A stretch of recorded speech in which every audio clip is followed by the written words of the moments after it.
fondée du choix et de l'intérêt que je porte à mon terme que j'ai cité lors de Melchisédek. Monsieur le président du jury, mesdames et messieurs les membres du jury, voici donc maintenant mon introduction. Pour comprendre un ordre, il faille le définir, car toutes les corporations de leurs organisations internes ont une instance suprême qui les régit, appelée ordre. Nous pouvons citer l'ordre des pharmaciens, l'ordre des médecins, l'ordre des avocats, etc. L'ordre est donc une instance suprême qui régit une corporation. Pour le cas d'espèce, donc en ce qui nous concerne, il s'agit de l'ordre de Melchisédek tout simplement.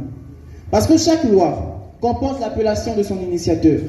Étant donné que Melchisédek est Dieu, car selon Hébreux 7, verset 3, il n'a ni père ni mère, ni commencement ni fin, ni aucune généalogie.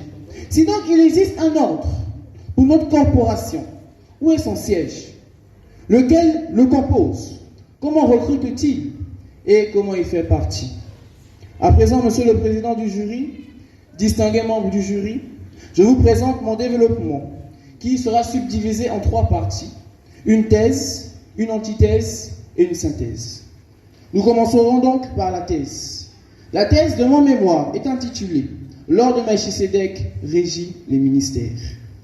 Il s'agit de l'ordre final, il s'agit de l'ordre dernier.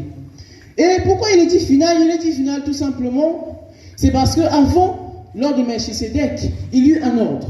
Et cet ordre, c'était l'ordre lévitique. Il faudrait donc, primordialement, avant de parler de l'ordre de Melchisédek, d'expliquer brièvement ce que c'est exactement que l'ordre lévitique. Monsieur le président du jury, mesdames et messieurs les membres du jury, à la jeunesse des temps théocratiques, Dieu a choisi un peuple. Dieu a choisi un peuple. La théocratie, ça signifie que Dieu dirige son pays. Et à la jeunesse des temps théocratiques, Dieu a choisi un peuple. Et il s'agissait d'Israël. Et pour se manifester, il se faisait représenter par des hommes qu'il a choisis lui-même et qu'il a établis. Ces hommes étaient donc les prophètes. Ou encore les sacrificateurs. Et Dieu, il donna à Israël, il donna à chaque tribu d'Israël quelque chose. À Judas, il donna la royauté. À Lévi, il donna le sacerdoce, la sacrificature. Et donc, monsieur le président du jury, mesdames et messieurs les membres du jury, nous comprenons donc que